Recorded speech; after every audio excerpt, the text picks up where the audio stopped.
Are you wondering how to respect your spouse when you don't agree? I'm Nicholeen Peck, and I teach all about parenting, good communication, family relationships, all over the world through the lens of self-government. And in this video, we're going to be talking about how you can get on the same page with your spouse.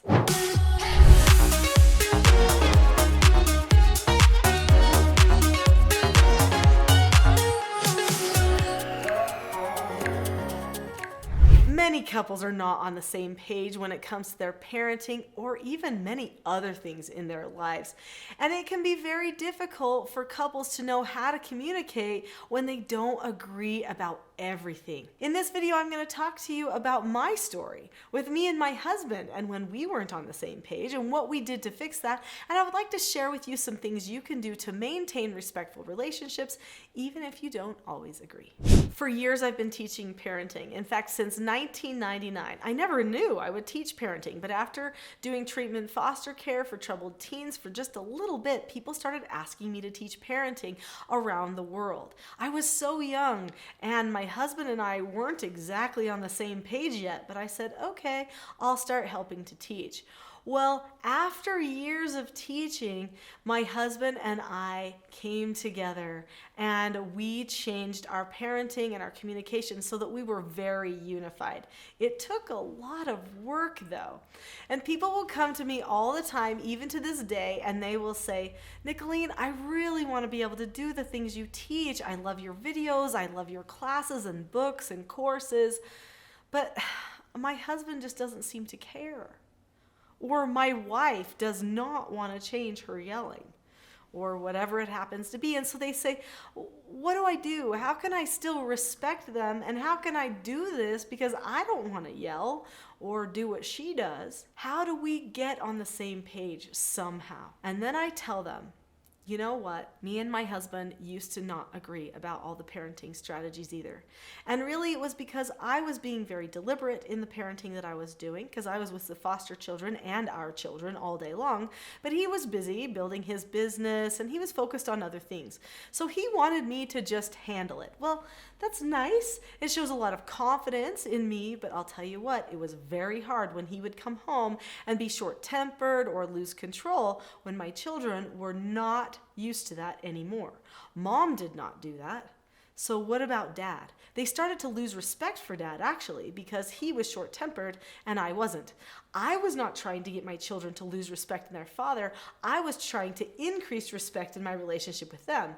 But because his parenting style was different, he did end up losing some of their respect, and they didn't listen to him very often. They certainly didn't come to him with any of their problems. They would always come to me and seek my advice first, because I was more reliable, I was more consistent and deliberate. But it hurt me to see that he did not have the same respect from his children, and I didn't want to be contributing to that any more than absolutely necessary. So what I decided was I would never talk bad about Dad. I would never talk bad about his parenting. I would just say, sometimes parents choose to do things differently. We can show Dad and teach Dad some of the ways that we do things, and maybe he'll be able to learn them. But he isn't here as often with us to learn how to do these things. He hasn't learned them. He hasn't seen how he can change some of his habits and behaviors, and we need to be patient. So when the children would get upset or frustrated with Dad or try to come to me to talk bad about Dad and his parenting, instead I would try to be the voice of compassion, charity, and understanding.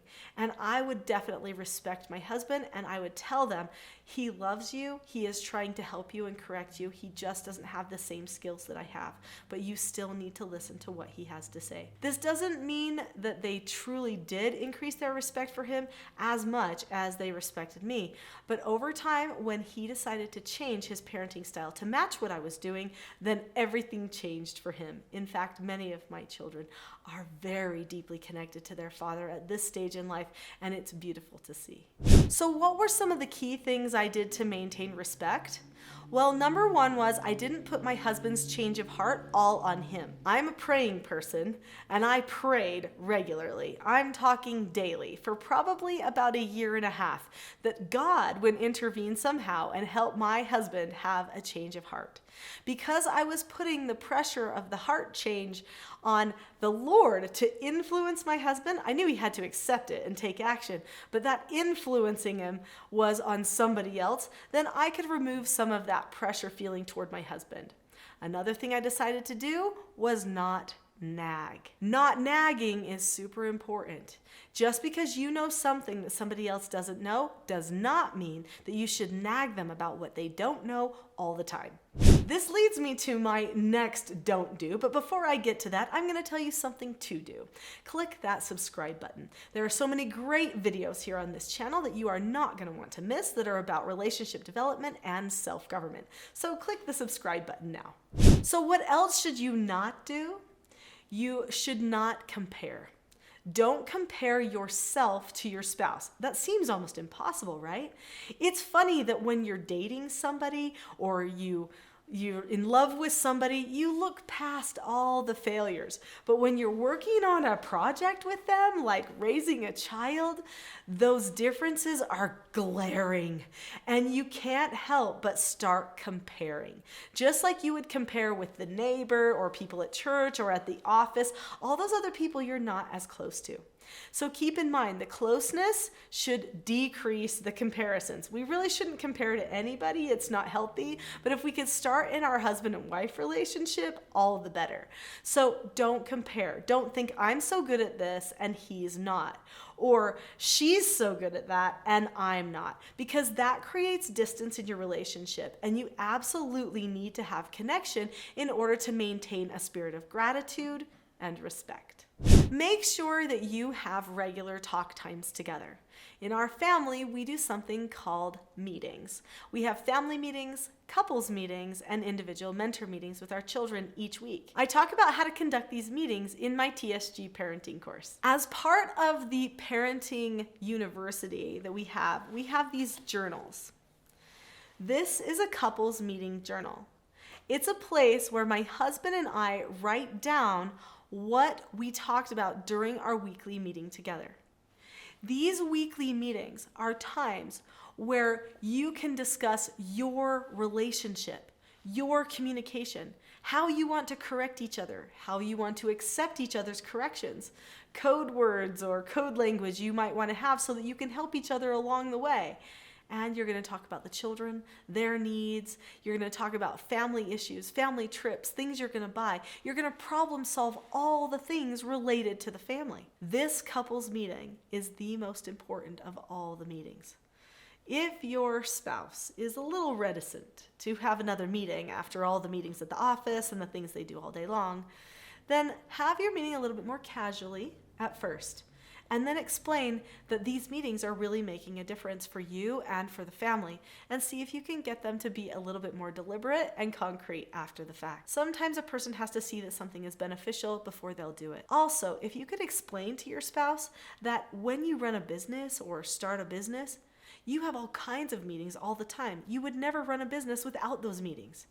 How silly that you would run this organization called family and never meet to talk about it. Many people do that.